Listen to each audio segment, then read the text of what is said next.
La conférence va commencer dans un peu plus d'un quart d'heure, la conférence d'Hélène Romano. Donc Hélène Romano sera prête pour vous à 14h30 dans la grande salle dans la mairie. Vous rentrez, c'est juste droit devant.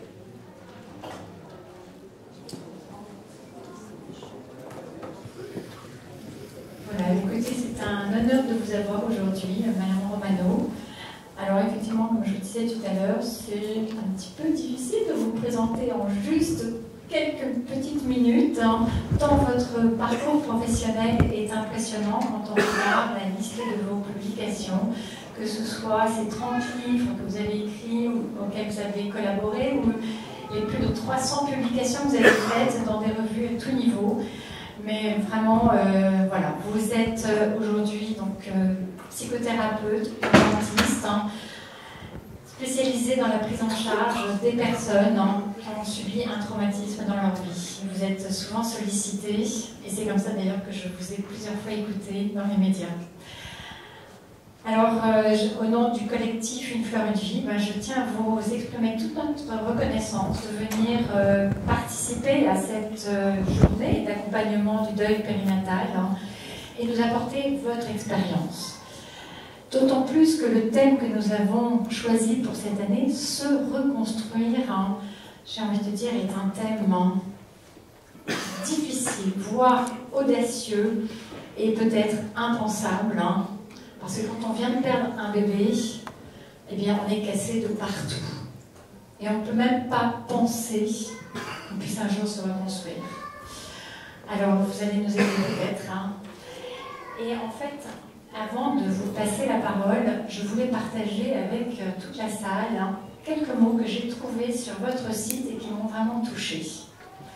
Le silence tue la vérité et détruit davantage ceux qui ne peuvent pas se libérer eux-mêmes de leur souffrance. La vie m'a appris depuis longtemps combien la liberté de penser est inaliénable. La volonté et le courage de faire face et de tenir malgré tout m'ont permis de ne jamais renoncer. J'en connais le prix, mais aussi toute la force que cela m'a permis d'acquérir.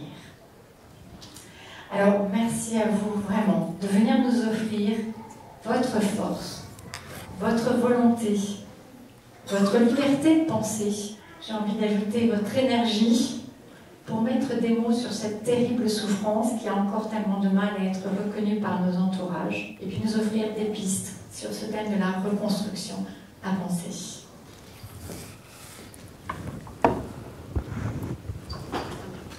Ah oui, c'est juste ça. Alors, pendant la conférence, si vous souhaitez éventuellement poser une question à Madame Romano, vous leverez discrètement votre doigt et on vous fera passer un petit carton sur lequel vous pourrez écrire votre question. Je vous remercie. Merci à vous d'être là, parce que c'est une journée... je vais mettre de l'humour, parce que j'aime bien voir les gens, puis il y a du monde, là, sinon on voit pas. Merci à vous d'avoir pris du temps aussi pour être là, parce que c'est pas forcément simple sur ces sujets-là. On a souvent envie d'être seul, de rester seul. On se rend pas compte forcément qu'il y en a d'autres qui vivent ce cauchemar-là, et ces journées sont importantes parce que ça permet de se rendre compte qu'on n'est pas seul. Et se reconstruire, c'est continuer, reprendre un cours de vie, c'est reprendre quelque chose, apprivoiser l'absence, et c'est plus facile quand on n'est pas tout seul. Et ce type de journée est important parce que ça nous permet de se rendre compte qu'on n'est pas tout seul à vivre ça. On a prévu aussi un temps d'échange, c'est des moments importants. Je sais que c'est aussi des temps où certains parents n'osent pas parler en direct, prendre le micro parce que c'est trop douloureux, ça fait trop mal, parce qu'ils n'ont pas envie qu'on les regarde. C'est pour ça que j'ai proposé qu'on puisse laisser la possibilité à ceux qui le veulent de noter sur un petit post-it pour la deuxième partie de la conférence de l'échange qui sera plus un temps un temps d'échange justement. Sur le premier temps, c'est moi qui cause et puis après on va causer, on va construire, causer ensemble. Je m'intéresse beaucoup à la question du deuil périnatal, du deuil anténatal, qui est très étonnamment, pourrait-on dire, un non-sujet dans notre société. C'est-à-dire que quand on perd un bébé en cours de grossesse, juste au décours périnatal, c'est autour de la naissance ou la première année, Socialement, on a l'impression, on vit ça, comme si c'était... déjà, on devenait tabou, on ne vous approche plus, comme si vous portiez la mort, on vous interdit de pleurer. Il y a un véritable déni de la souffrance du deuil. Quand on perd un enfant, ce matin, j'étais, d'ailleurs je suis encore maquillée comme un camion, je ne suis pas maquillée, mais j'étais sur BFM au sujet de l'enterrement d'Angélique, cette petite fille qui a été tuée. Et les journalistes disaient oui, c'est un enfant de 13 ans. Je dis mais perdre un enfant à tout âge, c'est un cauchemar. Il n'y a pas d'âge où c'est moins pire, où c'est à tout âge c'est un cauchemar. Et quand on est enceinte, donc ça c'est deuil anténatal, quand on porte son bébé, quand on a investi son bébé, et certaines fois maintenant on sait quasiment à la minute même qu'on est enceinte. Alors dans les procréations médicalement assistées, on le sait immédiatement. Mais grâce aux techniques de tests, etc., on le sait très vite. C'est plus comme au temps de nos grands-mères où, avant le premier trimestre, on ne savait pas trop. Donc, on investit. Et puis, tout d'un coup, il y a une fausse couche, il y a la perte d'un bébé, et il y a un vrai deuil. Parce que le deuil, c'est la perte. Le deuil, c'est la réaction face à la perte. Le deuil, ce n'est pas la mort. Il y a souvent une incompréhension par rapport à ça. C'est la perte. Et on voit bien le décalage sociétal. Parce que des parents, et moi, j'utilise le terme parents, même quand l'enfant n'a pas de possibilité d'existence légale parce qu'il est mort très précocement, moi j'y vais dire le bébé, les médecins diraient le fœtus. Et il y a eu une fausse couche très précoce, donc il n'y a pas la possibilité de reconnaissance officielle. Mais ces adultes-là, ils ont été parents. Quelques heures, quelques jours, quelques semaines, ils ont porté la vie, c'était leur bébé. Et je travaillais au SAMU, et certaines fois, les collègues du SAMU disent oh, ça va bien, attends, c'est une fausse couche, c'est un fœtus, c'est pas un bébé, mais c'est un être humain pour le parent. Et on voit bien le déni parce que ça dérange. La mort des bébés a toujours dérangé. D'ailleurs, dans l'Antiquité, vous perdiez votre bébé, il y avait des espaces spécifiques pour les prises en charge, pour les nommer, les baptiser, et pour pas qu'ils soient des âmes errantes. Ça a toujours dérangé, mais dans notre société actuelle, où le deuil est encore plus tabou, ça dérange encore plus. Vous perdez votre enfant, vous perdez votre conjoint, la société vous octroie 2 jours de congé. Vous vous mariez, vous avez le droit à 4 jours. Vous perdez votre bébé, vous allez être disponible pour les autres enfants, pour les proches, pour votre propre peine. On va vous renvoyer que si vous avez du mal à travailler, vous mettez en arrêt maladie. Vous êtes malade de la perte de votre enfant. Mais le deuil, ce n'est pas une maladie. Et ça, c'est important que vous l'entendiez. Il y a un terme qu'on entend aussi souvent, c'est travail de deuil. Alors, quand on se reconstruit, travailleur, travailleuse, le deuil, ce n'est pas un travail, c'est un processus. Un processus qui est différent, parce qu'on ne perd pas son bébé au même âge de l'enfant. L'enfant peut avoir un âge différent, il peut déjà avoir une existence administrative, il peut être encore porté en cours de grossesse, on peut déjà avoir d'autres enfants, on n'a pas forcément le même âge.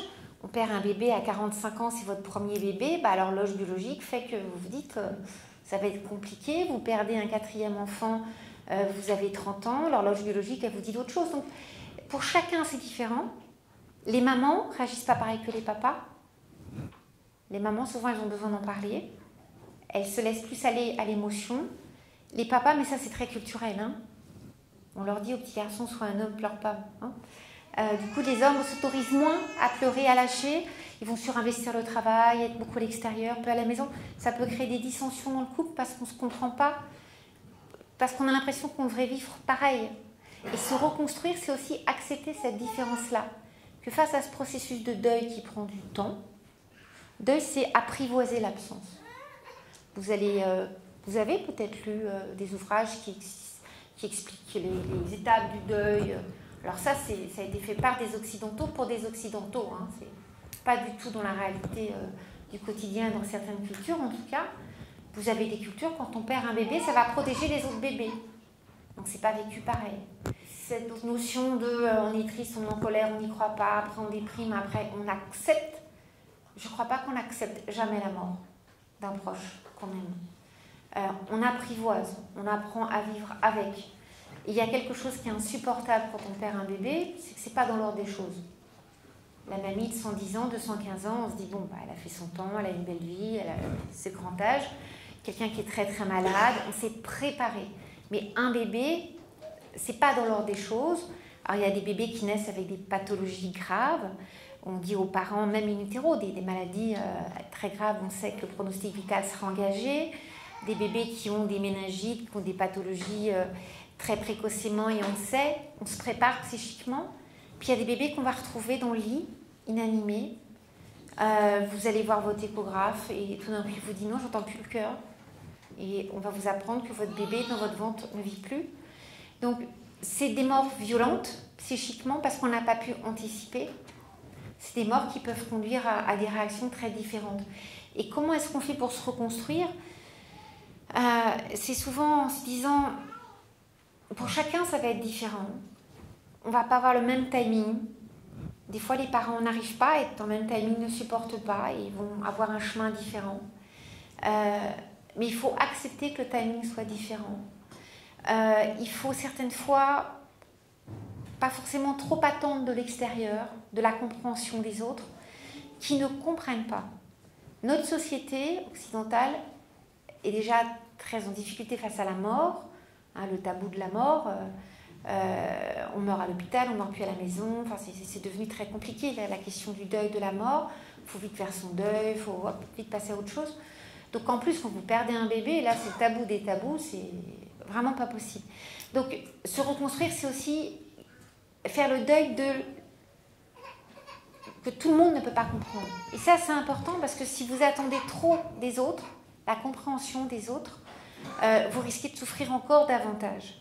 Donc vous allez avoir votre propre peine, votre propre douleur.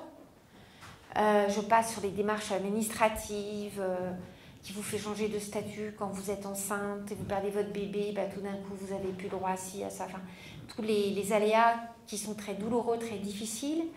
La question administrative sur les fratries, des propos qui des fois sont formulés, mais qui vont venir en plus de la perte du bébé, sur-victimiser, c'est-à-dire faire encore plus mal, comme si on appuyait encore davantage sur la douleur, par des mots qui des fois sont dits avec plein de bonne volonté.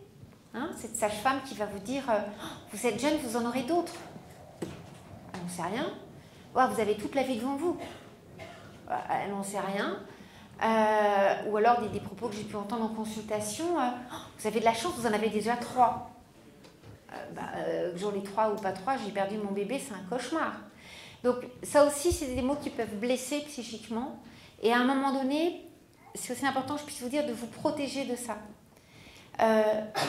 La reconstruction, ça va être vous avant tout. Vous serez acteur de votre reconstruction, vous. Ne pas forcément trop attendre. Alors c'est dur de vous dire ça, surtout quand on se sent hyper seul. C'est pour ça qu'il y a les associations qui sont très précieuses, parce que dans les associations, un certain nombre de personnes sont passées par là, savent le chemin, le temps qu'il faut. Il faut se donner du temps. Alors notre société, il faut aller très vite, être parfait, etc. Il faut que ça file droit. Accepte pas qu'on se donne du temps. Donc c'est aussi compliqué. Mais en dehors des associations, en dehors des professionnels spécialisés, en dehors de... c'est compliqué si vous attendez trop de compréhension. Vous pouvez avoir certaines fois même du côté des professionnels, parce que le deuil anténatal, périnatal n'est pas abordé en médecine, n'est pas abordé en psycho, n'est pas abordé les travailleurs sociaux. Vous avez des fois des thérapeutes qui vous disent oui, bon, vous avez perdu le jumeau enceinte, c'est quand même pas grave, vous n'avez pas eu le temps de le connaître, quoi. Il est mort, il n'était même pas né, il est mort avant d'être né, il n'y a pas de deuil. Donc arrêtez de me dire que vous êtes triste et passez à autre chose. De la part d'un thérapeute, c'est d'une violence extrême. Donc se reconstruire, c'est se dire avant tout, la force, elle viendra de moi. Les autres, je vais les utiliser, ou ils vont être là comme des supports. Ils ne pourront pas faire à votre place. Mais les relais, il faut les connaître. Il ne faut pas rester seul. Alors c'est un peu paradoxal, parce que je vous dis, bon, ça vient de vous, attendez pas trop des autres, mais en même temps, restez pas seul. Donc il faut choisir les bonnes personnes. Et puis il faut surtout apprendre pour se reconstruire. Je pense aux grands-parents. C'est des fois aussi compliqué pour les grands-parents, douloureux parce qu'ils sont aussi en deuil. Certaines fois, c'était leur premier petit-fils, petite-fille. Des fois, il y en a d'autres. Donc vous, dans la vie de famille, vous avez perdu votre bébé, vous ne voulez plus aller aux anniversaires, vous voulez plus aller à Noël, parce que c'est insupportable de voir les cousins, cousines. Et je pense que c'est pas forcément facile pour ceux qui viennent de perdre leur bébé de voir qu'il y a d'autres bébés, d'autres enfants aujourd'hui, même si c'est la vie. Parce que la mort fait partie de la vie, vous le savez bien, on le sait bien, la souffrance fait partie de la vie. Mais quand ça arrive dans une famille, c'est compliqué. Et c'est compliqué parce que les grands-parents, certaines fois, allaient devenir grands-parents. Et il faut qu'ils fassent aussi le deuil de ce statut-là, si c'était un premier petit-fils, petite-fille. Et puis, vous avez des situations où les grands-parents vont se retrouver à ne pas savoir. Des fois, ils sont hyper envahissants, gonflants, épuisants, comme s'il fallait prendre soin d'eux plus que de soi. Et puis, des fois, les grands-parents vous donnent l'impression de disparaître. Et il peut y avoir des malentendus. Donc, se reconstruire, c'est aussi s'autoriser à éviter les malentendus. Et éviter les malentendus, ça fonctionne principalement en mettant des mots sur ce qu'on ressent. Imaginons que je sois la grand-mère, de dire à ma fille, voilà, je sais pas forcément quoi te dire. On utilise ce qu'on ressent comme levier. Mais je veux juste te dire que je suis là. Dis-moi, je suis là. Envoyer un petit texto de temps en temps, parce que les malentendus, ça va être par exemple cette grand-mère qui me dit, ma fille a perdu son bébé, elle veut plus me voir, plus machin, et je vois la jeune fille en parallèle, et elle me dit, ma mère, on n'a rien à faire, elle donne plus signe de vie. D'où l'importance de travailler en famille, parce que peut-être que la jeune fille, elle n'a pas envie de parler à sa mère, mais elle a besoin de savoir qu'elle n'est pas toute seule. Un petit texto, quelque chose, même si elle ne répond pas. Donc s'autoriser ce décryptage-là, et s'autoriser à se le dire avec l'émotion adaptée, parce que certaines fois, et à juste titre, on pleure, on est triste, et puis on ne s'autorise pas à lâcher l'émotion. Surtout quand on a d'autres enfants, en se disant, si je pleure, ça va le traumatiser. Et votre petit, qui a perdu son petit frère, sa petite sœur, ou le bébé à naître, il se dit, mince, maman elle est triste, je vois bien qu'elle est triste. C'est plus pareil, papa est triste, je vois bien qu'il est... Comment ça se passe, qu'est-ce qui se passe? Et du coup, en thérapie, ces enfants-là me disent, je vois bien qu'ils ne me font pas confiance parce que je dis à maman qu'elle est triste. Et puis elle a les yeux pleins de larmes et elle me dit, non, tout va bien, tout va bien. On peut pleurer ensemble. L'enfant, il a besoin de savoir que c'est pas parce qu'on pleure que le monde s'effondre, ça lâche l'émotion. Et si maman pleure en mettant des mots, ou papa pleure en mettant des mots, je suis très triste parce que le petit bébé est mort ou ton petit frère est mort, mais toi tu es là et toi je t'aime. Et ça c'est très important. C'est important parce que les fratries souvent, les enfants en général, et dans les fratries quand il y a des deuils en particulier, vont théoriser sur la disparition. Et s'il n'y a pas de mots de poser, parce qu'on fait comme on peut, au moment où on y est, c'est très compliqué. C'est très compliqué parce que l'enfant va théoriser, la fratrie va théoriser. Il va se dire que c'est à cause de moi. Ce petit bébé qui arrive, qui prend toute la place, on ne parle que de lui. En plus, on m'a dit que j'allais avoir un petit frère et que je pourrais jouer au foot. Tu parles, à 2 mois, il ne bouge pas, je ne vais pas de jouer au foot. Bon, bref. Il prend toute la place, on ne parle que de lui, et moi, et moi, et moi. Et l'enfant peut être convaincu jusqu'à 6-7 ans assez tard. Les enfants ont ce qu'on appelle, nous, une totipotence. Ils pensent que les choses arrivent parce qu'ils les ont pensées. Ils les ont voulu, espérées. Alors des fois, ils sont un peu francs. Ils vont vous dire, tu ne peux pas le ramener à la clinique des bébés. Ou... Des fois, ils sont un peu plus rudes. Mettre dans le sac poubelle, le noyer, le faire disparaître. Alors, les parents s'inquiètent à juste titre. Mais ça montre qu'il y a une souffrance, mais en même temps qu'ils vous font confiance, qu'ils vous le disent. Mais si le bébé, à ce moment-là, disparaît, meurt, de maladie, d'une mort subite inexpliquée, l'enfant peut croire que c'est à cause de lui. Parce qu'il était jaloux, mais il n'osera pas vous le dire. Il ne vous le dira jamais. Parce que s'il vous le dit, il a trop peur que vous le rejetiez, il a trop peur que vous vous mettiez à le détester. Et il va grandir avec ça. Et c'est pour ça que ça peut être important à un moment donné, si vous lui dites comme ça, c'est pas de ta faute, ou c'est pas forcément ça qui l'aidera, mais lui parler des autres enfants. Des fois, il y a des frères et des sœurs qui perdent un bébé, un petit frère et une petite sœur. ou qui ont perdu un grand frère, une grande sœur, hein, pour les enfants qui naissent après un enfant décédé. À ce moment-là, des fois, ils pensent que c'est à cause d'eux. Et ce qu'on sait, c'est que c'est pas parce qu'on a pensé à un moment donné qu'on était jaloux, qu'on se dit oh, bah, la vie c'était mieux avant, gna gna gna. C'est pas parce qu'on y pense qu'on n'est pas responsable. Et ça, c'est très important de pouvoir le dire, parce qu'on se rend compte qu'il y a beaucoup de fratries qui vont après être en difficulté, parce qu'ils prennent sur eux de ne pas trop pleurer, de ne pas montrer leur peine aux parents qui voient mal. Ils ne s'autorisent plus à parler de cet enfant qui est mort. Et se reconstruire, c'est aussi s'autoriser la mise en mots, la mise en mémoire, et qu'il n'y ait pas de secret. Vous avez des adultes qui découvrent, après des années de souffrance, bah, qu'avant eux, il y avait eu un autre enfant. Et alors, ils le diront, ils le vivent comme ça, qu'ils étaient un enfant de remplacement, parce que ça n'a jamais été dit. Ou même des fois, ils ont le même prénom que l'enfant qui était décédé. Il y a des secrets, et le secret, c'est un poison. Donc se reconstruire, c'est aussi s'autoriser à mettre des mots. Quand on est triste, quand on n'est pas bien, quand on veut être seul, quand votre conjoint, à un moment donné, bah, est un peu lourd, c'est un peu compliqué, s'autoriser à lui dire « Là, j'ai besoin d'un peu d'air, c'est compliqué pour moi de te voir sans larmes, de devoir, a priori, pas réagir. Mais vous parlez de ce que vous ressentez. J'ai l'impression, tu t'en moques, j'ai l'impression que... » Vous ne le condamnez pas en disant « Tu t'en moques qu'il soit mort. Tu ne réagis pas. » Dites « Je », réapprendre à dire « je ». Ça restaure ce qu'on appelle l'altérité. Ça permet de refaire ce lien-là entre la vie et la mort. Ça évite que l'autre se sente jugé. Et ça évite des malentendus. Parce que c'est votre ressenti. Et votre conjoint peut vous dire « Attends, c'est pas parce que je pleure pas que je suis pas triste. » Donc on a toute cette douleur-là de la perte d'un bébé, alors périnatal, le bébé est né anténatal. J'en parle aussi parce que le seul article francophone qui existe sur le sujet, c'est un article que j'ai fait, tellement c'est un non-sujet. Vous avez des psys qui vous disent non, on ne parle pas du deuil anténatal, ça n'est pas un deuil, parce qu'il n'y a pas de perte.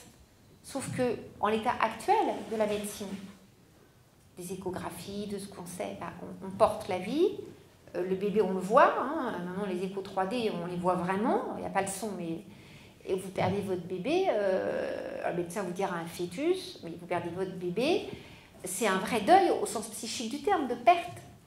Et quand il y a un déni derrière, c'est une surviolence. Donc se reconstruire, c'est pas rester seul, c'est-à-dire être avec d'autres personnes qui ont vécu ce deuil si particulier. Parce que c'est vrai que le deuil anténatal, périnatal, autour de la naissance, ce sont des deuils différents dans l'accompagnement déjà sociétal, dans le vécu des parents, que des deuils d'enfants plus grands. Ne serait-ce qu'en anténatal, si vous perdez votre bébé très précocement, vous ne pouvez pas l'inscrire sur l'état civil. Rien que ça. Pourtant, vous avez porté la vie, vous avez été parent, quelques jours, quelques semaines, quelques mois, mais il n'y a pas de reconnaissance institutionnelle, voyez, administrative. Et quand vous perdez votre bébé qui est inscrit sur l'état civil, il y a tout le social autour qui voilà, va poser question et qui certaines fois peut être violent. Je pense à cette petite fille qui a aujourd'hui 5 ans, 6 ans, qu'elle est née. Sa maman a eu une deuxième grossesse avec une pathologie très rare. Donc il y a une décision d'interruption médicale de grossesse qui est très compliquée à vivre, hein, très douloureuse à vivre, très culpabilisante parce que les médecins vous disent c'est à vous de prendre la décision. Et les parents disent mais je ne peux pas donner la mort à mon bébé, hein. Prenez la décision pour moi. Et en interruption médicale de grossesse, les médecins vous diront c'est à vous de prendre la décision. Ce qui est très très très compliqué, hein, à accompagner, c'est particulier, on peut en parler si vous le souhaitez tout à l'heure, mais c'est particulier. Donc, deuxième bébé, troisième bébé un peu après, elle sait que ce bébé-là a une pathologie létale quelques jours après la naissance, pathologie cardiaque très grave, qui était différente de la deuxième, alors c'est vraiment le pas de chance. Et les équipes lui proposent, insistent pour qu'il y ait une interruption médicale de grossesse. Elle dit non, je vais le porter jusqu'au bout. C'est un choix. Et ce choix-là, pour moi, il est très respectable. Et d'accompagner cette maman qui apprend ça à 5 mois jusqu'à 8 mois, d'accompagner le jour de l'accouchement, d'être présent. Et la petite sœur, la grande sœur était présente. Et ce petit bébé, il a vécu une heure très intense pour toute la famille, qui aujourd'hui va plutôt bien. Il y a un 4e enfant. Et j'ai continué de suivre les parents, la petite fille un certain temps, puis comme ils allaient mieux, le psy, on est juste un relais à un moment donné. Hein. Moi, je ne suis pas du tout pour la thérapie à tout prix. Hein. À un moment donné, on est là, et puis après, l'objectif, c'est de vous laisser reprendre votre envol. On peut être une fondation, on peut être une des fondations à votre reconstruction, mais on n'est surtout pas toute la fondation. Et ça, il faut se méfier des psys qui vous laissent penser que sans eux, vous n'êtes plus rien. C'est pas vrai. Le psy, sans vous, il n'est rien, ça c'est sûr. Mais pas l'inverse, parce qu'il y a certains collègues qui ont cette tendance-là un peu fâcheuse. Les enfants endeuillés, ils ont un processus de deuil différent de nous, parce que pour eux, la mort, tant qu'ils n'ont pas été confrontés, c'est pas pour toujours, c'est pas tout le monde, puis ça s'attrape. Alors en plus, quand on leur dit « demande au Père Noël ce que tu veux », je voudrais qu'il me ramène la petite sœur. Le Père Noël, il ne peut pas. Donc c'est compliqué pour un enfant. Et ils apprennent, en thérapie, on voit qu'il y a des moments, ça y est, ils comprennent ce que ça veut dire, mort pour toujours. Ils comprennent ce que ça veut dire. Mais un petit, il va avoir du mal, avant 8-9 ans, à comprendre ça. Et donc du coup, cette petite fille, elle n'est pas du tout dans un processus de deuil pathologique, elle est très adaptée. Et puis elle a raison. Elle est l'aînée d'une fratrie de 4. Et elle explique à ses camarades que sa maman, donc les enfants ont pu être nommés, inscrits dans l'état civil. Elle nomme son frère, sa sœur, et puis le dernier bébé qui vient de naître. Et elle dit, les 2 autres, ils étaient très très malades, leur petit cœur s'est arrêté, puis ils sont morts. Les enfants gèrent ça entre eux. C'est pas traumatique, parce que la mort fait partie de la vie. Plutôt bien. Et puis il y en a qui vont dire à leur maman, la petite Julie, je change le prénom, elle a 2 frères et sœurs qui sont morts, alors les parents shocking, qui demandent à la maîtresse que la petite soit punie, vous voyez, des choses hallucinantes. Et de rencontrer cette maîtresse en essayant de lui expliquer que c'est pas pathologique. On va dire quoi à cet enfant? Vous êtes 2 dans la fratrie? Non, ils sont 4. Il y a eu 4 enfants.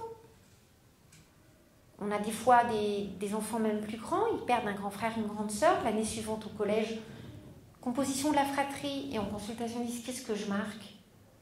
Qu'est-ce que toi, tu souhaiterais marquer? J'ai une sœur, elle est morte. Oui, mais ta sœur, elle a existé. Donc elle marque. Et le prof devant tout le monde prend la feuille en disant, pourquoi t'as dit que t'avais ta sœur? Elle est morte, t'es fille unique maintenant. C'est extrêmement violent. Alors vous allez me dire, oui, les enseignants, ils ne sont pas formés au deuil. Ça, c'est vrai. Quand on a voulu faire une formation, des recueils auprès du ministère, on nous a dit, la mort est un non-sujet. Donc du coup, l'enseignant, il ne pense pas à mal. Et il va dire, mais il faut qu'elle accepte qu'elle n'a pas de sœur, et c'est fini, elle est fratrie unique. Non, elle n'est pas fratrie unique. Elle a une fratrie, ils sont 2. Elle se retrouve actuellement, du fait de la vie, et ses parents ayant plus de 50 ans, elle va être l'unique fille en vie, mais il y a une fratrie qui a existé. Et le deuil, ce processus de deuil, c'est ça, c'est pas d'oubli. Alors je regardais tout à l'heure les ateliers, et je trouve ça formidable parce qu'on met en acte, on met en mémoire, et ces arbres de vie, où on met les prénoms de nos bébés, où on met les prénoms des enfants, où on fait participer les frères et sœurs à la vie, c'est-à-dire qu'on n'oublie pas. Mais ça reste compliqué pour les professionnels, et même les professionnels. Vous avez des sages-femmes qui vont vous dire, attendez, j'étais à la maison pour voir une maman enceinte, puis j'ai vu une photo d'un bébé, je dis à la mère, c'est qui celui-là, je ne le connais pas, c'est mon bébé, il était mort-né, et il y a une photo d'un petit bébé qui n'est pas du tout glauquissime, il fait partie de la vie. Et la professionnelle dit, mais la mère, elle a des troubles psy, c'est grave. Et c'est peut-être probablement plus la professionnelle qui a besoin d'aide, là, vous voyez. Parce que le deuil, c'est la mise en mémoire, c'est pas l'oubli. Donc se reconstruire, c'est aussi ça, c'est aussi à la fois éviter, se préserver, se protéger des blessures que le social va vous renvoyer, inévitablement, parce qu'il y a un déni social face à la douleur du deuil. On est très seul, on est peu aidé, peu accompagné. Pas rester seul et faire le relais via les associations, j'allais dire spécialisées, c'est quand même particulier de perdre un bébé, donc c'est important d'avoir des associations qui savent un petit peu ce que c'est, et s'autoriser à reprendre, à apprivoiser l'absence. Et pour certains, ça sera plus facile que pour d'autres. Ça va être différent pour tout le monde. Et ça, c'est aussi important de ne pas se comparer. Il y a des parents qui, par exemple, certaines fois, ont perdu un bébé, je les accompagne et très rapidement veulent en faire un autre. Et vous avez des professionnels qui disent il faut attendre. Sauf que, au-delà des problèmes médicaux, certaines fois il faut attendre pour des questions gynécologiques en fonction du contexte du premier accouchement, mais certaines fois il n'y a pas à attendre particulièrement. Et il n'y a aucune étude qui dit qu'il faut attendre. On a des parents qui sont prêts psychiquement à laisser la place à un bébé, un nouvel enfant, qui ne sera pas un enfant de remplacement, très rapidement, parce que c'est la vie, parce qu'ils ont ces ressources-là, parce que c'est comme ça. Un tas de choses qui peuvent l'expliquer. Très rapidement, ils redeviennent parents. Mais ça ne veut pas dire qu'on efface l'autre. Ça ne veut pas dire qu'on fait un enfant en remplacement de l'autre. Ça, c'est important. Si vous faites un enfant en remplacement de l'autre, c'est compliqué. Ça va être compliqué pour tout le monde, hein, pour vous et pour celui qui arrive. Mais il n'y a pas ce délai-là, parce que souvent on entend ça. Hein, il n'y a aucune étude qui dit ça. Et moi, en tant que psy, la seule chose, c'est de voir avec les parents où ils en sont dans ce processus de deuil. Est-ce qu'ils ont réussi à apprivoiser? Vous voyez, je ne dis pas à accepter parce qu'on n'accepte pas. À apprivoiser l'absence de leur bébé. À supporter, d'en parler sans s'effondrer totalement. Pleurer, l'émotion, bien sûr, elle est là. Mais sans s'effondrer totalement. Pour être certaine que la grossesse va être vécue le plus sereinement possible, parce que quand on a perdu un bébé, les grossesses après, elles sont quand même vécues avec plus de stress, ce qui est compréhensible, plus d'inquiétude, etc.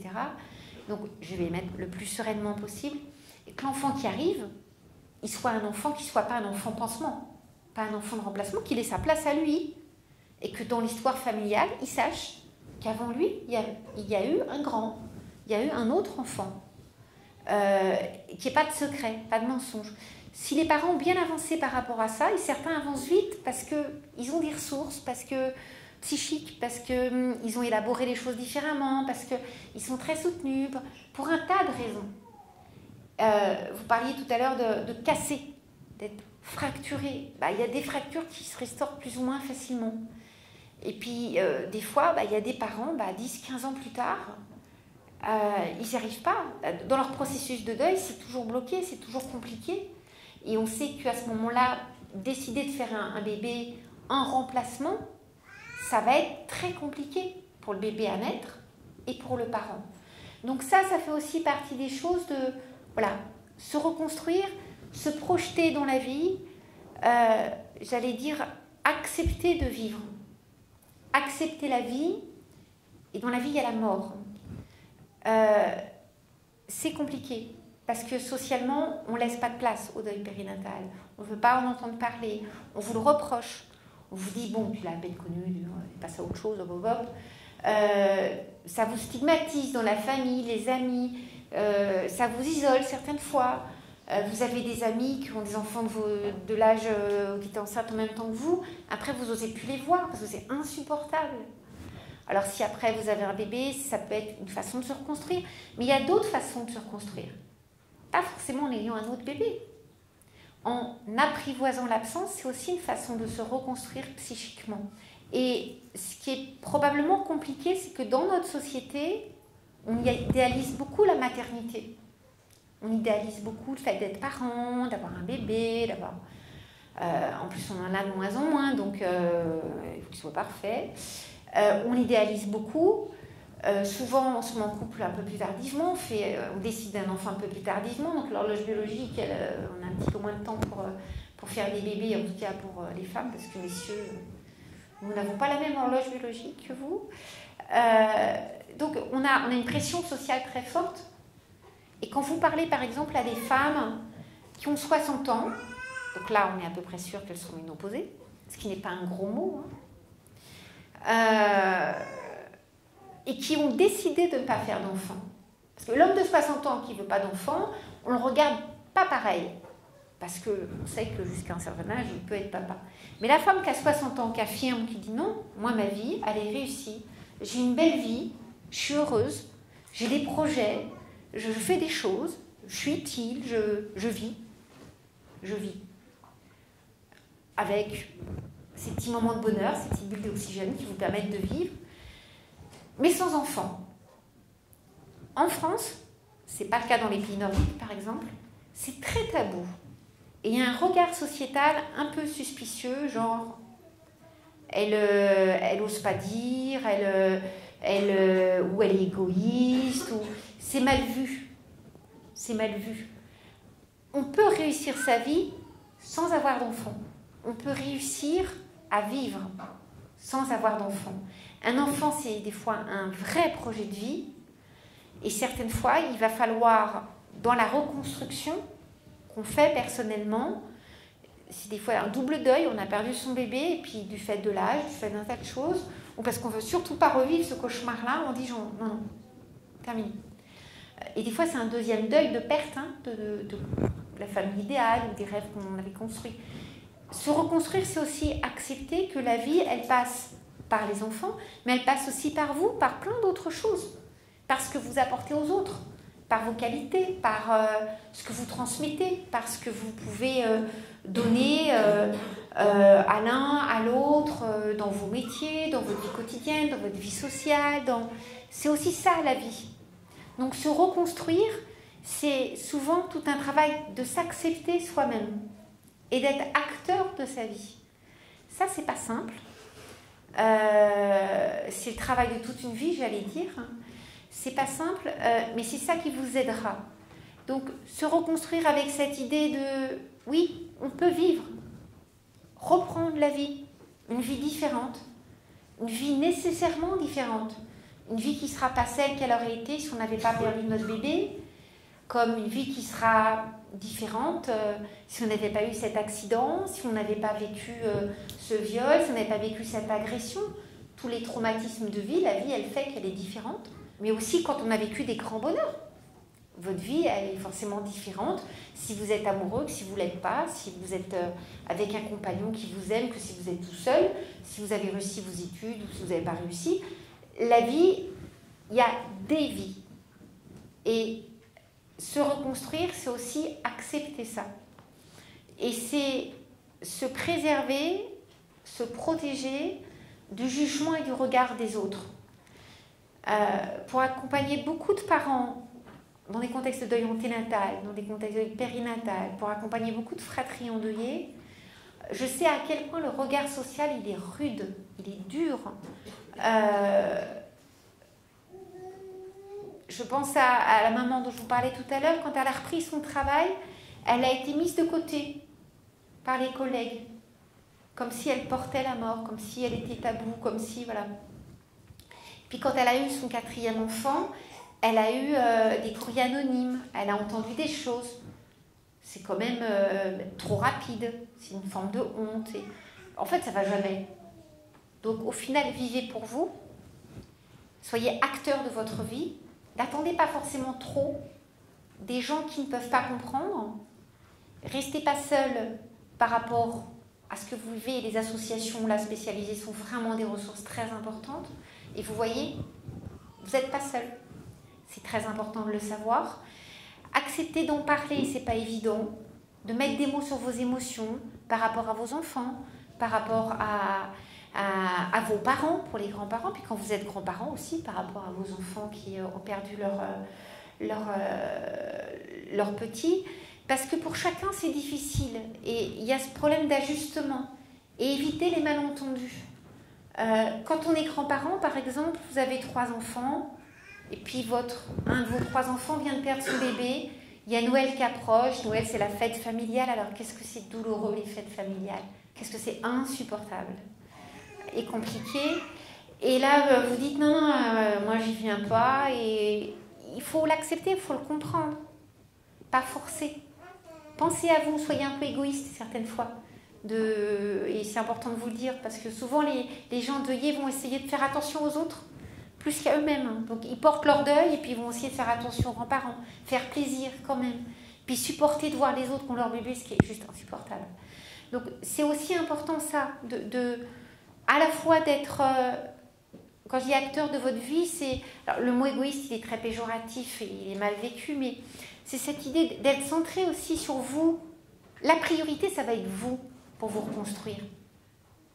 Si vous avez des enfants, vos enfants, on sait à quel point ils sont blessés par la mort, ça vous y pouvez rien, à quel point ils sont blessés par nos réactions, on fait comme on peut, mais que mettre des mots, partager des moments ensemble, ritualiser, faire ces petits colliers, les fleurs, les rituels, la mise en mémoire, ce sont des choses extrêmement importantes qui aident.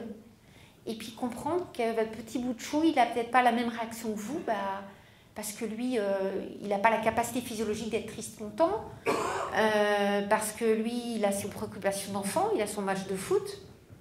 Oui, mais j'ai peut-être pas très envie de t'emmener au match de foot. Il veut voir ses cousins, oui, mais vous ne voulez pas, surtout pas voir les petites nièces, c'est insupportable. Donc il y a tout ce travail-là de maillage. Donc apprenez à prendre soin de vous, c'est la priorité pour se reconstruire, à vous écouter. Et puis quand vous avez des ressentis, des émotions, à libérer les émotions, c'est ça qui permet de les mettre en mots. Et pas se forcer à les contenir. Notre société nous force à être parfait, linéaire, à vite gérer, très vite. C'est pas possible. Psychiquement, il faut du temps.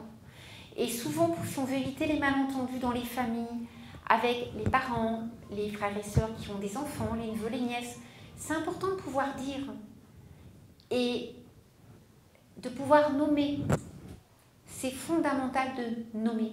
Alors l'enfant, il a pu être prénommé parce qu'il est né, parce qu'il est décédé in utero au-delà de 26 semaines, donc il peut avoir une inscription dans l'état civil.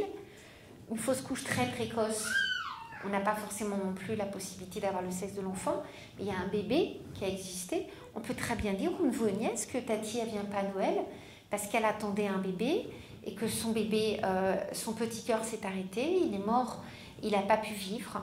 Donc elle est triste, elle a son chagrin et pour elle c'est compliqué de venir. Ça met des mots et ça évite que cette petite nièce se dise pourquoi il n'y a plus Tati, pourquoi elle n'est pas là.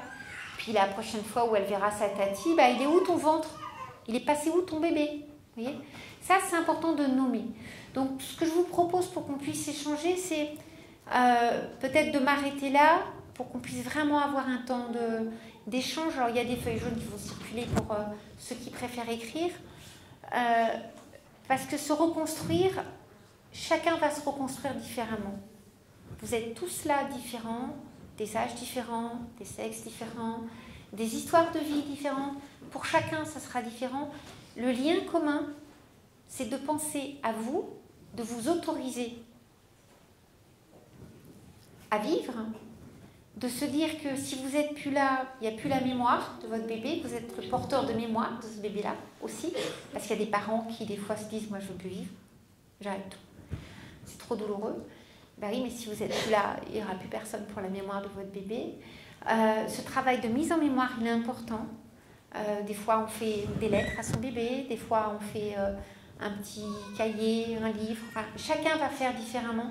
De mettre des mots sur vos émotions, de ne pas rester seul et d'essayer de faire ce lien-là avec les associations, avec d'autres parents. Parce que c'est une vraie réalité, le deuil périnatal, le deuil anténatal. 30% des grossesses ne vont pas au terme. Donc on a 30% de deuil anténatal dans les grossesses. C'est une réalité, on va dire statistique, même si j'aime pas les stats, mais et pourtant c'est un vrai déni. Parce qu'on dit, c'est normal, c'est la biologie. Oui, n'empêche que si médicalement 30% ok, mais psychiquement c'est un deuil, c'est compliqué. Donc c'est important de trouver les bonnes personnes, les bons relais, de ne pas rester seul, de prendre soin de vous, de mettre des mots.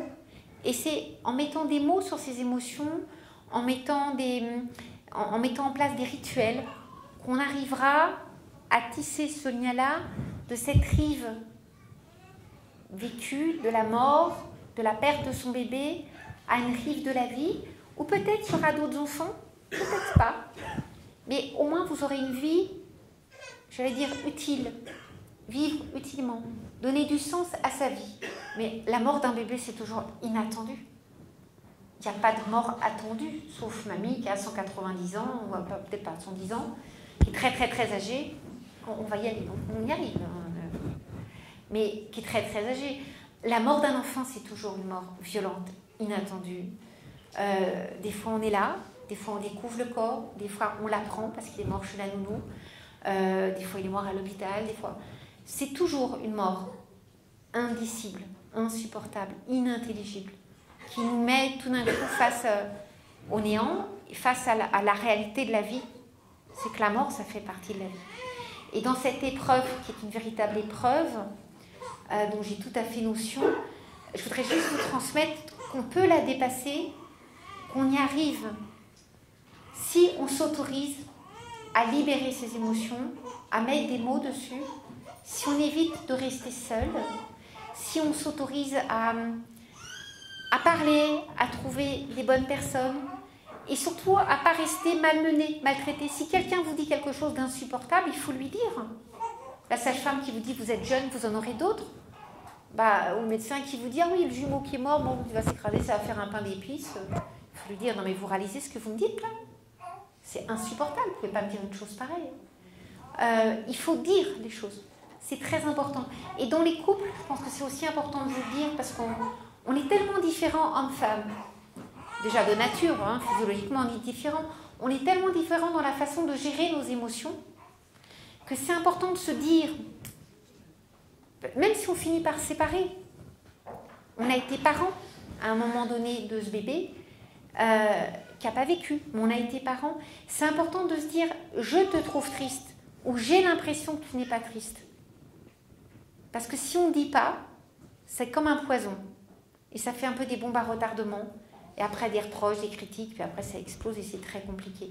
Donc apprendre à mettre des mots, s'autoriser à dire, à recréer cette altérité, ce lien humanisant, à dire voilà ce que je ressens. Là, voilà, vous ne savez pas trop, votre fille vient de perdre son bébé, vous ne savez pas trop s'il faut l'appeler, pas l'appeler.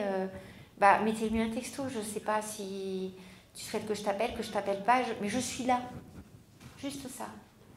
Et ça, on sait que c'est très aidant et ça évite le malentendu. Donc, réapprendre à prendre soin de vous, c'est fondamental. Parce qu'il y a ce bébé-là qui projette beaucoup de choses. Des fois, il y a les fratries pour qui il faut être présent. Et souvent, les parents vont s'oublier. Ils vont s'oublier très souvent. Et ce n'est pas la société qui prendra soin de vous. Donc, c'est important de prendre soin de vous, de mettre des mots sur ce que vous ressentez, de trouver les bons relais, les bonnes associations, les bons professionnels.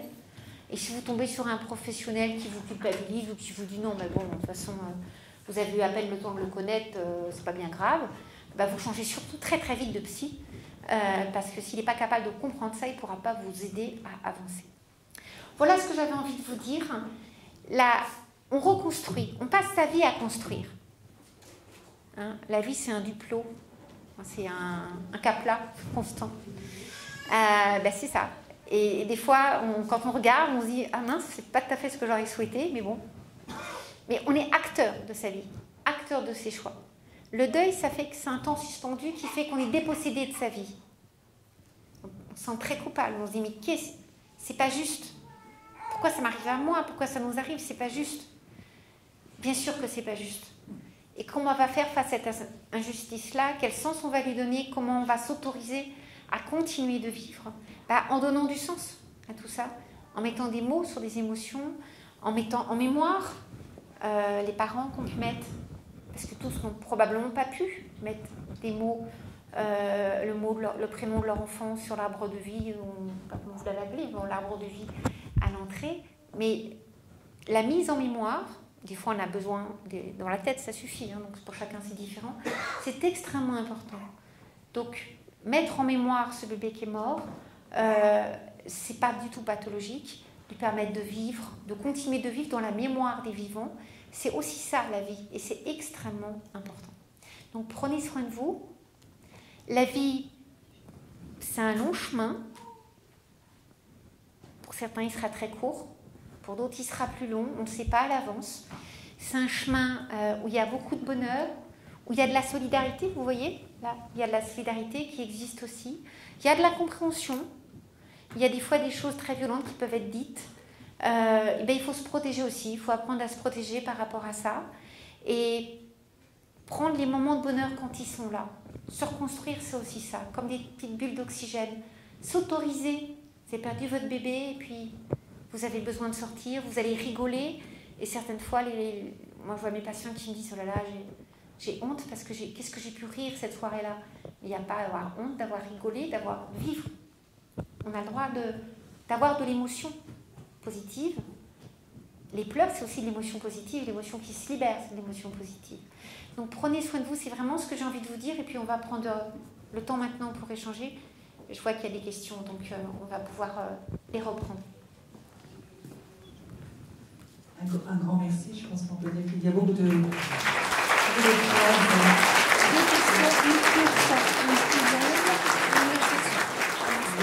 phrases qui résonnent en chacun de nous.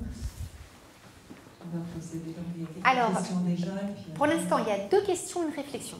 Alors, je les prends comme elles arrivent. Donc, il y a 2 questions dans le même papier, donc je vais poser les 2 en même temps. Comment lui faire comprendre que ce n'est pas un bébé pansement? Ça, c'est une question, le fait même de se poser la question, c'est déjà positif. Parce qu'au moins, ça veut dire qu'on réfléchit à cette question-là.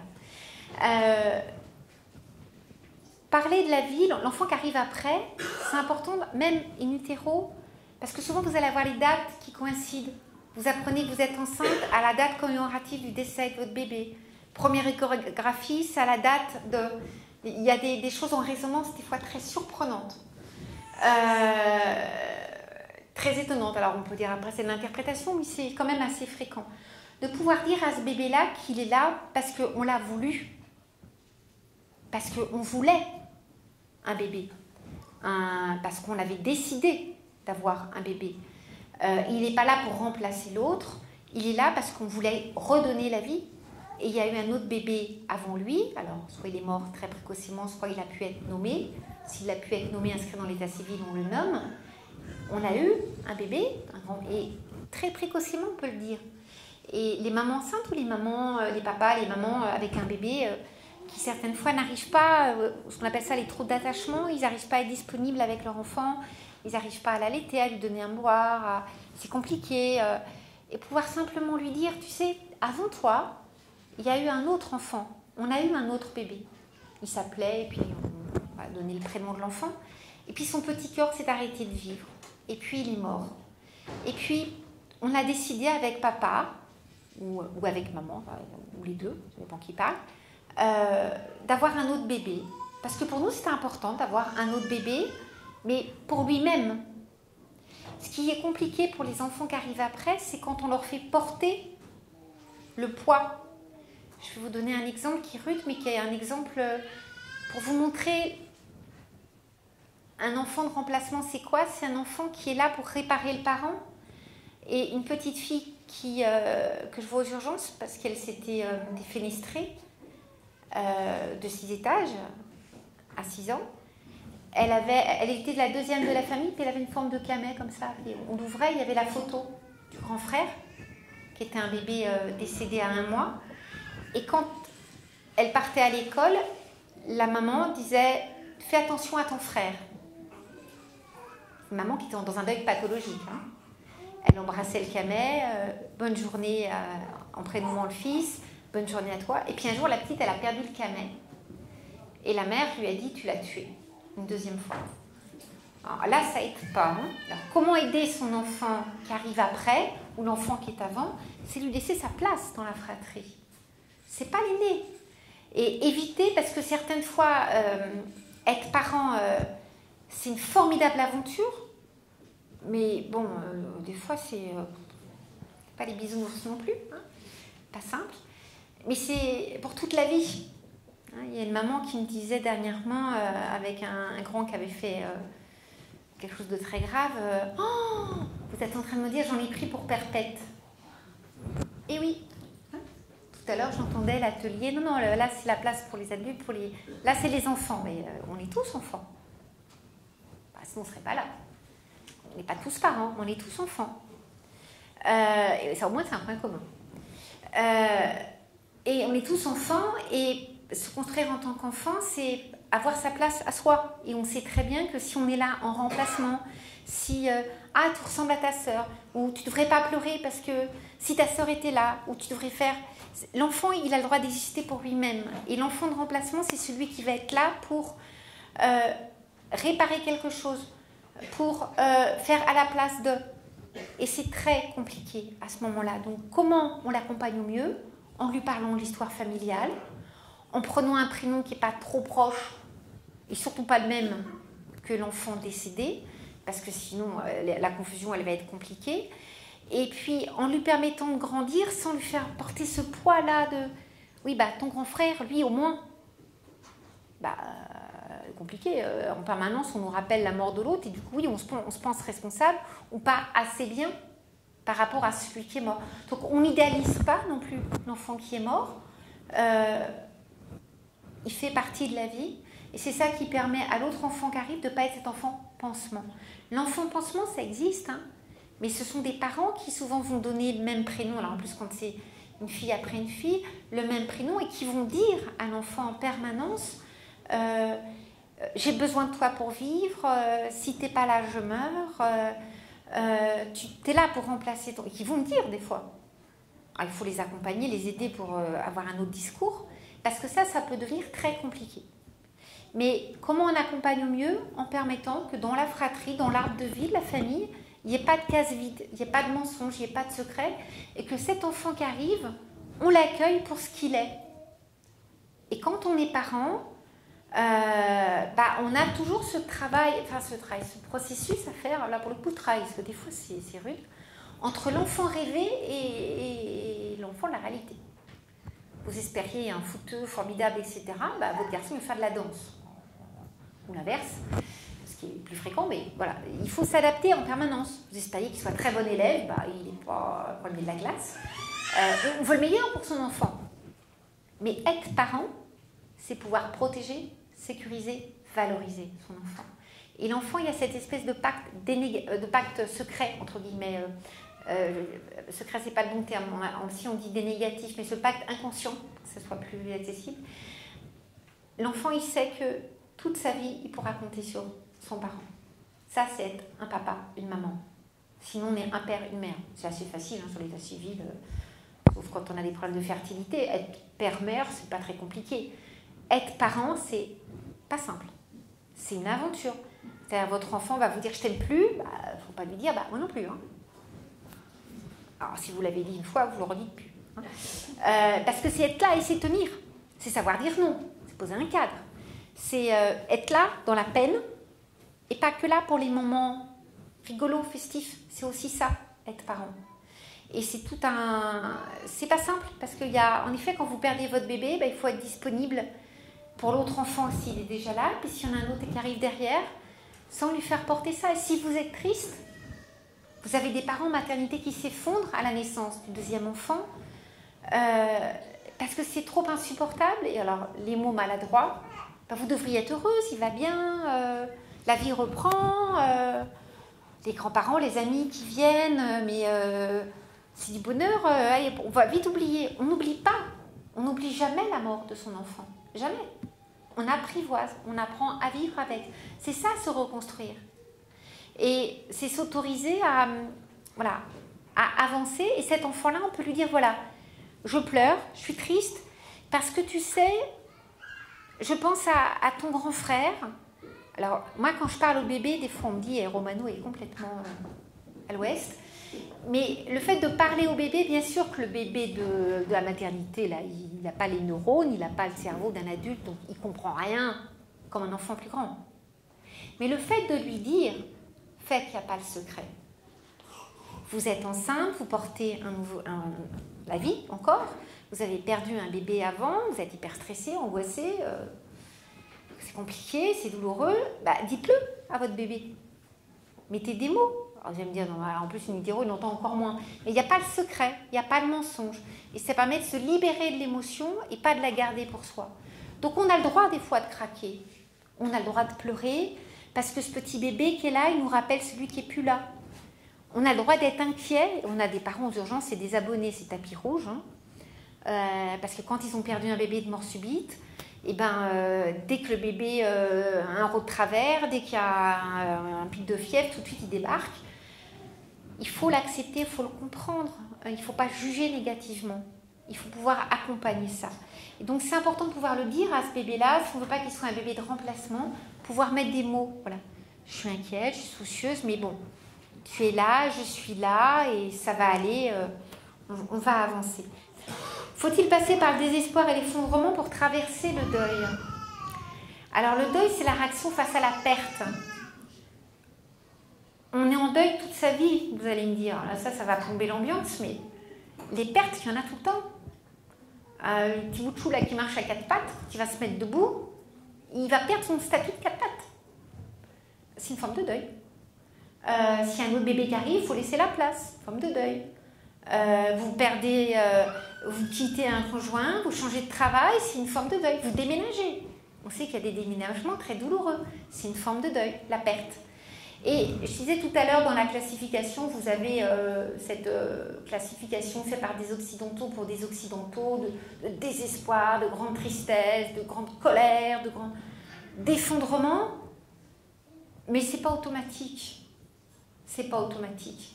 Vous avez des gens qui vont avoir des deuils plus inhibés, on va dire, moins démonstratifs, parce qu'ils savaient que le bébé avait une pathologie lourde, qu'il allait mourir. Par exemple, la maman que j'ai accompagnée avec son bébé, sa pathologie cardiaque, elle a été très apaisée, ça peut vous choquer, mais très apaisée, au moment du décès de son bébé, d'avoir pu le porter jusqu'au terme, d'avoir pu accoucher, d'avoir pu le nommer, pendant 1 heure lui parler.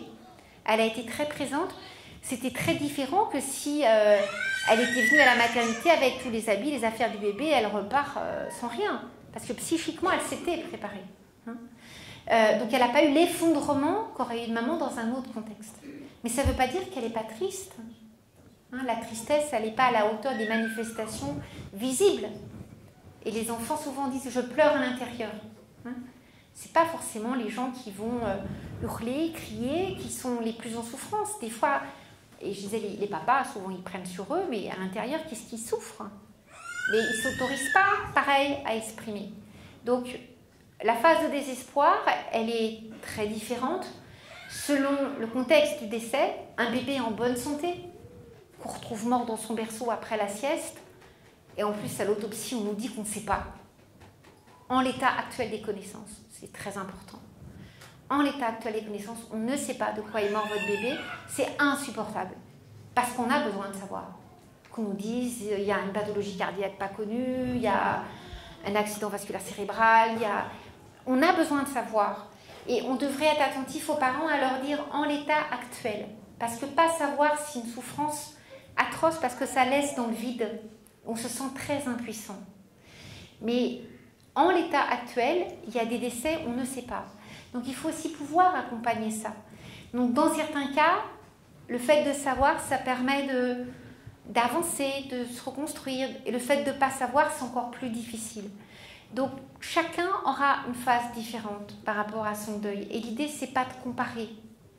Il n'y a pas une façon de faire son deuil qui est mieux qu'une autre. Certains ont besoin de pleurer, certains ont besoin de partir faire du sport, de partir marcher, de taper dans les murs, enfin dans les murs non, mais dans les petites boules. Chacun vit sa souffrance. Ce qu'il faut, c'est lâcher l'émotion d'une façon ou d'une autre. C'est très important, et de ritualiser d'une façon ou d'une autre, chacun avec ses propres ressources. Mais l'effondrement, les pleurs, il y a des cultures, non. Il y a des cultures, un enfant qui meurt, il protège les autres enfants à venir. Donc on ne porte pas la même attention que dans d'autres cultures. Et l'enfant qui naît peut être l'esprit du grand-père. Chacun donne du sens différemment. Pas comparer, c'est aussi ça qui aide à se reconstruire. Donc ces fameuses échelles où on compare les uns les autres, on en sort maintenant. Donc non, on n'est pas obligé de passer par une phase d'effondrement, désespoir. Et puis vous avez des parents qui tiennent. Ils ont perdu leur bébé, ils ont été tristes, ils ont eu un deuxième, ou pas. Ils ont vécu, et puis à un certain âge, 40, 45 ans, alors des fois quand ils deviennent grands-parents, ils s'effondrent. Et moi, ça m'est arrivé d'avoir des gens de 60, 65 ans qui sont grands-parents, mais qui s'effondrent et qui pleurent. Un vrai deuil qu'on va appeler différé. Et qui disent, j'ai perdu mon bébé. Alors, il ne s'agit pas de dire, attendez, oh, ça fait 40 ans, on va passer à autre chose. Parce qu'à ce moment-là, qui c'est qui parle? C'est pas cette femme de 60 ans ou cet homme de 60 ans. C'est celui qu'il était quand il a perdu son bébé, quand il avait 20 ans. Au moment des attentats, on est à Paris, on a eu beaucoup de consultations post-attentats qui n'avaient rien à voir avec des gens impliqués dans les attentats, mais de gens qui avaient vécu des drames, entre autres des deuils, dans les PMI, dans les crèches, un certain nombre de deuils périnataux, dans les EHPAD, dans les maisons de retraite. Ça a beaucoup surpris les collègues, de personnes âgées qui parlaient, entre autres, d'avoir perdu un bébé. Parce qu'à l'époque, c'était encore... C'est déjà banalisé, très dénié actuellement, alors à l'époque, encore davantage. Voilà. Et ce processus-là, ça fait qu'il faut être attentif à chaque moment, parce que la souffrance du deuil, elle peut s'exprimer tout de suite. Mais si vous lâchez plus tard, il faut vous autoriser à lâcher. Vous avez des parents qui attendent des jumeaux, ils perdent un des bébés en cours de grossesse, et on leur dit, il ne faut pas pleurer, il faut être fort pour le deuxième. Après, le bébé il naît, bon, bah, il nous occupe, et puis à un moment donné, bah, il faut lâcher. Parce que ce deuil-là, l'émotion, et il y a des parents qui s'effondrent longtemps après, et qui ne comprennent pas pourquoi. Bah, il faut bien qu'à un moment donné, la souffrance, elle puisse se libérer. Alors, il vaut mieux qu'elle s'effondre par les pleurs. Il y en a qui s'effondrent en prenant de l'alcool, ça c'est vraiment à bannir. En prenant des drogues diverses et variées, ça aussi, on évite. Tout ce qui va être conduite d'évitement, pour le coup, il faut les éviter. Mais voilà, le processus, il sera différent pour chacun. Donc non, on n'est pas obligé. Pour chacun, ça sera différent. Et c'est aussi là-dessus qu'il faut Il y a un vrai travail sociétal, parce que des fois, vous reprenez le travail tout de suite, vous reprenez la vie, et les gens disent, bon, allez passer à autre chose, comme si de rien n'était. Genre, allez, hop. Non, c'est pas parce que vous avez repris le boulot, que vous avez repris votre activité, que vous souffrez pas. Et ça aussi, il faut le comprendre. Parce qu'il y a des gens qui s'imaginent qu'il faudrait... Et en même temps, si vous vous effondrez chez vous, ils vous le reprocheront aussi. Donc, il y a un moment donné, il faut penser à soi, parce que quoi qu'on fasse, on vous fera des reproches. Donc, pensez à vous. C'est fondamental, et pour chacun, ça sera différent. Voilà pour les petits papiers. Je ne sais pas s'il y a des questions, sinon je vais rester disponible à l'extérieur par rapport à l'heure. On vient de s'arrêter, il est 16h. Il fait chaud dans la salle. Merci à tous pour votre attention. Merci.